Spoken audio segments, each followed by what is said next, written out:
जो पहले से ही किसी रोग से ग्रस्त हैं, जो गर्भवती महिलाएं हैं, इनका हमें विशेष ध्यान रखना है कि ये संक्रमित न होने पाए, क्योंकि इनमें जटिलताएं आ सकती हैं। तो सावधान रह करके अपने को संक्रमण से मुक्त रखिए, अपने इष्ट मित्रों परिवार वालों को संक्रमण से मुक्त रखिए, स्वस्थ रहिए, चिंता मुक्त रहिए और प्रसन्न रहिए। अब मैं अनुरोध करूंगा अपर मुख्य सचिव गृह से कि वो आपको आगे की बातें बताएंगे, लेकिन इस बात का ध्यान रहे कि जो मैंने आपसे आज विशेष अनुरोध किया है कि जो माताएं हैं जो अपने बच्चों को अपना दूध पिला रही हैं, अगर आप संक्रमित भी हो गए हैं, अगर आपको संदेह है आपके घर में और कोई संक्रमित हो गया है कि मुझे भी संक्रमण हो सकता है, तो आप अपने बच्चे को दूध पिलाना बंद नहीं करेंगी। केवल जो कुछ सावधानियां हैं उसको आप बरतेंगे। आप अपने मुंह और नाक पर मास्क लगा के उसको ढकेंगे, अपने हाथ को बार बार साफ करते रहेंगे, बच्चे के आसपास की सतहों को साफ करते रहेंगे, सावधानियां सारी बरतेंगे, लेकिन अपने बच्चे को दूध पिलाना बंद न करिए। इससे बच्चे के स्वास्थ्य पर बुरा असर पड़ेगा और जो बच्चे की प्रतिरोधक क्षमता है उसका भी ह्रास होता है। अगर बच्चा माता का दूध नहीं पाता है तो आपको इस बात का ध्यान रखना है कि बच्चे को दूध पिलाना अपना बंद नहीं करना है। और जो हमारे बड़े बुजुर्ग हैं उनका हमको विशेष ध्यान रखना है। जो प्रतिशत आ रहा है, पहले ये 8% से कुछ ज़्यादा होता था, अब जो प्रतिशत है वो 60 वर्ष से अधिक आयु वर्ग के व्यक्तियों में जो संक्रमण है वो 9.11% हो गया है। 0 से 20 वर्ष के आयु वर्ग के लोगों में 13.85%, 21 से 40 वर्ष वालों में 48.16%, 41 से 60 वर्ष वालों में 28.88% संक्रमण पाया गया। इसी प्रकार से पुरुषों में 68.46% और महिलाओं में 31.53% पाया गया।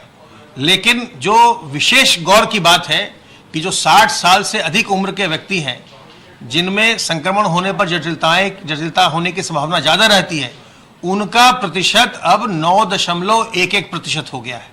तो हमें अपने बुजुर्गों का विशेष ध्यान रखना है, उन्हें हमने बचाना है ताकि उनमें संक्रमण न होने पाए। तो आप सबों से मेरा अनुरोध है कि बुजुर्गों का ध्यान रखिए, गर्भवती माताएं या जो बच्चे पैदा हो चुके हैं उनको स्तनपान करवाती रहें। सभी सावधानियां बरतते हुए हम संक्रमण से बचे रहें, दूर रहें और चिंता न करिए, घबराइए नहीं। अगर संक्रमण हो भी गया तो इलाज की सारी व्यवस्था है। तनाव मुक्त रहिए, स्वस्थ रहिए, प्रसन्न रहिए। अब अपर मुख्य सचिव गृह आपको आगे की बातें बताएंगे।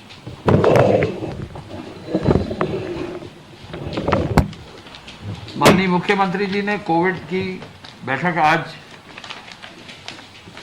ली, टीम 11 की। उन्होंने हाई रिस्क ग्रुप को लक्षित करने और उनके कोविड-19 के टेस्ट करने के निर्देश दिए। हाई रिस्क ग्रुप के लिए उन्होंने कहा कि RT-PCR से टेस्ट हो। मुख्यमंत्री जी ने यह भी कहा है कि जो एंटीजन से टेस्ट होते हैं और नेगेटिव आते हैं, यदि उनके लक्षण है तो उनका RT-PCR से, यानी जो गोल्ड स्टैंडर्ड है टेस्टिंग का, जरूर कराया जाए। टेस्टिंग के लिए लोग पीछे ना रहें। अगर कहीं भी लक्षण किसी के हैं तो उनका RT-PCR टेस्ट होना जरूरी है। इस पर बल दिया जाए। अपने CMO से, अपने जिलाधिकारी से, कंट्रोल रूम से संपर्क तुरंत करके उनको सूचित करें और टेस्टिंग में कहीं भी लोग इसको जो है इससे डरे ना, सामने आए और टेस्टिंग निस्वार्थ भाव से कराएं। स्वास्थ्य विभाग का सहयोग दें। दूसरा बिंदु यह है कि मुख्यमंत्री जी ने कहा है कि इंटीग्रेटेड कमांड कंट्रोल सेंटर को पूर्ण सक्रियता से चालू रखा जाए। एक एक जो रोगी है उससे बात की जाए, दिन में 2 बार बात की जाए। जिलाधिकारी और CMO इस स्थिति को रोज देखें और रणनीति जो है उसको एग्रेसिव रूप से, एक आक्रामक रूप से रणनीति रखें जिससे लोगों को राहत मिल सके। उन्होंने ये भी कहा कि बैठक जो DM और CMO करें वो कोविड अस्पताल में तथा शाम को इंटीग्रेटेड कमांड कंट्रोल सेंटर में करें। मुख्यमंत्री जी ने डोर टू डोर सर्वे और पल्स ऑक्सीमीटर को भी और मजबूती से ऑक्सीजन के स्तर को चेक करने के लिए निर्देश दिए। निर्धारित स्तर से कम ऑक्सीजन वाले यानी 93, 94, 95% से कम जैसे ही ऑक्सीजन हो पल्स ऑक्सीमीटर से नापने पर तुरंत अस्पताल में भर्ती करने और ऑक्सीजन दिलवाने और मेडिकल सपोर्ट दिलवाने की व्यवस्था कराई जाए और विस्तृत जांच की जाए। मुख्यमंत्री जी ने नॉन कोविड चिकित्सालयों में कोविड-19 के प्रोटोकॉल के अनुरूप ओपीडी सेवा संचालित करने का भी निर्देश दिया। सभी सावधानियां बरतते हुए सामुदायिक और प्राथमिक स्वास्थ्य केंद्रों पर भी ओपीडी की सुविधा दी जाए। मुख्यमंत्री जी ने आरोग्य मेला शुरू करने पर भी विचार करने को कहा है। स्वास्थ्य के प्रति जागरूकता में वृद्धि होगी, इससे और काम भी होगा। कोविड-19 के प्रति जनता की जागरूकता के लिए और अधिक अभियान चलाने का भी निर्देश उन्होंने दिया है। मुख्यमंत्री जी ने नियमित मॉनिटरिंग करते हुए निवेशकों और उद्यमियों को की समस्या हल करते हुए प्रदेश में औद्योगिकरण का भी बल दिया है। विभिन्न नीतियों के तहत अन्य सुविधाएं उपलब्ध समय से रहे, यह जिला स्तर पर, मंडल स्तर पर और प्रदेश मुख्यालय स्तर पर जरूर इंश्योर किया जाए। प्रदेश में इन्वेस्टर समिट 2018 के अवसर पर जो एमओयू किए गए थे उनकी समीक्षा करके इससे संबंधित निवेशकों की बैठक भी करने का निर्देश उन्होंने दिया है। पशुपालन विभाग में गौ आश्रय स्थलों की व्यवस्था को सुदृढ़ करने का निर्देश दिया है। गौ आश्रय स्थल को आय का स्रोत बनाने की कार्ययोजना बनाने का निर्देश दिया है।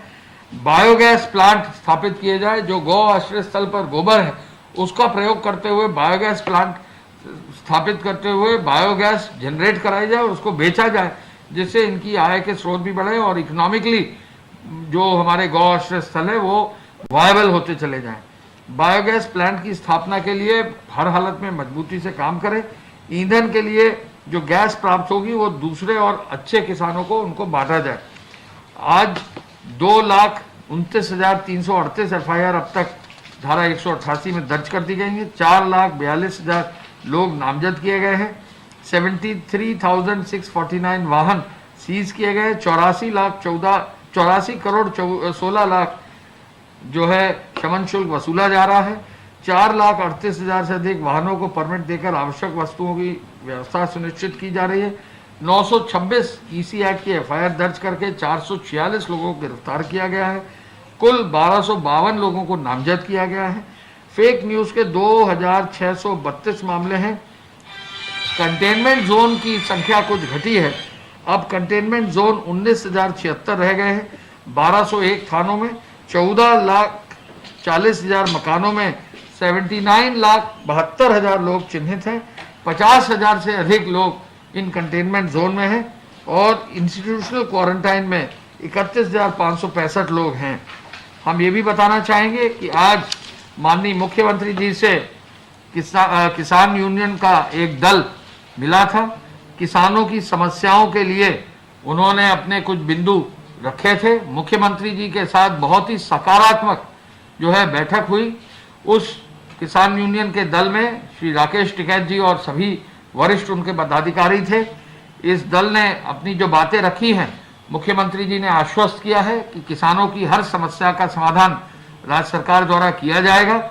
मुख्यमंत्री जी ने विभागीय अधिकारी जो उस समय मौजूद थे, एपीसी साहब, एसीएस रेवेन्यू साहब, एसीएस कृषि, एसीएस ऊर्जा, एसीएस गन्ना विकास और मैं स्वयं गृह विभाग से वहां मौजूद था, उनको सबको हम लोगों को निर्देश दिया है कि जिन बिंदुओं पर कार्रवाई की आवश्यकता तुरंत है उसको जल्दी से जल्दी कराया जाए और उस काम को आगे ले जाया जाए। किसानों के हित में मुख्यमंत्री जी ने कहा है कि कोई भी ऐसी चीज के लिए जहां पर जरूरत होगी, जैसे अगर धान क्रय केंद्रों की संख्या बढ़ाने की आवश्यकता होगी तो कृषि विभाग तुरंत बढ़ाएंगे। पराली के संदर्भ में जो पराली न जलाए किसान, उसमें जो भी सहयोग राज्य सरकार का होगा वो अवश्य दिया जाएगा। बिजली विभाग के संदर्भ में जो भी मुद्दे होंगे तो बिजली विभाग के साथ बैठकर सभी किसानों के मुद्दों का समाधान होगा और मिनिमम सपोर्ट प्राइस के संदर्भ में भी जो मांग उन्होंने रखी थी उस पर मुख्यमंत्री जी ने विचार करके किसानों के सभी प्रतिनिधियों को आश्वस्त किया है कि प्रदेश सरकार ने पिछले 3 साल में जो क्रय धान का, गेहूं का, मक्के का और अन्य कृषि सामग्री किया है वो अभूतपूर्व जो है क्रय हुआ है। पिछले सालों से कहीं अधिक मात्रा में क्रय किया गया है और इस आधार पर इस योजना को और मजबूती से चलाने और हर संभव किसानों को सहयोग और किसानों की सहायता करने का निर्देश मुख्यमंत्री जी ने दिया है।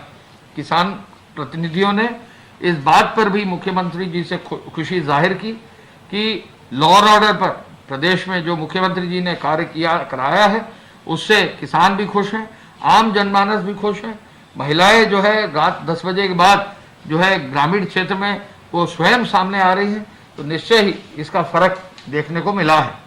ये भी मुख्यमंत्री जी ने आदेश दिया है कि लगभग 15 अक्टूबर के आसपास तक जो चीनी मिलें हैं उन पर भी विशेष रूप से नए सत्र में काम किया जाएगा। मुख्यमंत्री जी ने इस बात पर भी बल दिया कि कोविड रहते हुए भी 119 चीनी मिलें उनके मार्गदर्शन में गन्ना सत्र जो पिछला निकला है उसमें चलाई गई हैं। उन्होंने ये भी निर्देशित किया है कि जो भी बकाया गन्ना का है, गन्ना विभाग और सभी अधिकारी मिलों के साथ बैठकर उनके सबका समाधान करके यथाशीघ्र जो भी भुगतान है उसको जल्दी से जल्दी उनका समाधान कराएं। तो ये बहुत सकारात्मक बैठक आज आयोजित हुई है और किसान प्रतिनिधियों ने इस बारे में खुद ही अपनी बात जो है उनके सामने रखते हुए माननीय मुख्यमंत्री जी ने पूरे विस्तृत रूप से चर्चा करते हुए सभी संबंधित अधिकारियों को, विभागीय लोगों को निर्देश दिए हैं। धन्यवाद। जय हिंद।